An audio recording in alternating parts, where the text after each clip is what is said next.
வகுப்பு படிக்கிறேன். நான் இப்போ கதை சொல்ல போகிறேன்.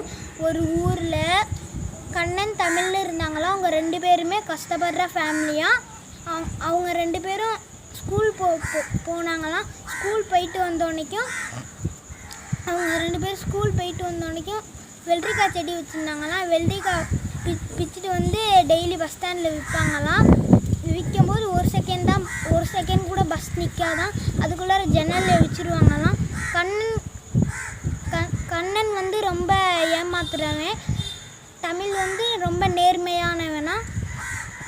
கண்ணன் வந்து 5 வெள்ளரிக்காய் 25 ரூபான்னு தமிழ் விற்பானா.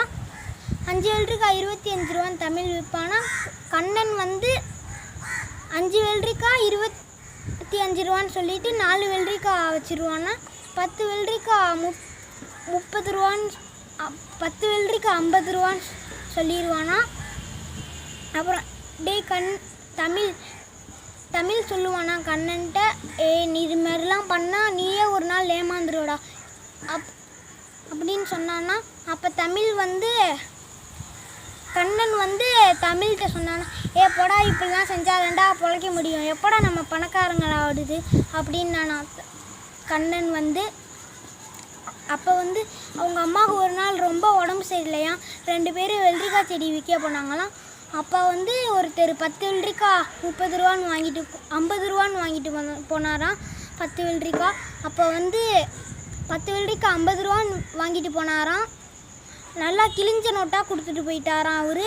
அதனால் கண்ணன் வந்து பஸ் பின்னாடியே ஓடுனானா. அழுதுகிட்டே இருந்தானா. பஸ் ஸ்டாண்ட்லேயே உட்காந்து பஸ் பின்னாடியே கத்திகிட்டே ஓடினானா. பஸ் வேகமாக போயிருச்சான். அப்புறம் தமிழ் சொன்னானா, வாடா எங்கள் வீட்டுக்கு கூப்பிட்டு போய் உன்னை சொன்னேன் இல்லைடா. தமிழ் சொன்னானா அவனுக்கு, உன்கிட்ட சொன்னேன் இல்லைடா, நீ ஏமாத்துனா நீயும் ஏமாந்துருவேன்னு. இப்போ நான் என்னடா பண்ணுறது அப்படின்னு கண்ணன் சொன்னானா. இனிமேல் நீ யாரையும் ஏமாத்தாடா அப்படின்னு தமிழ் சொன்னானா. கண்ணன் சேர்றா இனிமேல் நான் யாரையும் ஏமாற்ற மாட்டேன்டா அப்படின்னு சொன்னானா கண்ணன் வந்து. அப்போ வந்து நான் இப்போ என்னடா பண்ணுவேன் அப்படின்னு கண்ணன் கேட்டானா தமிழ்கிட்ட. தமிழ் வந்து அப்போ தான் வந்து தமிழ் வந்து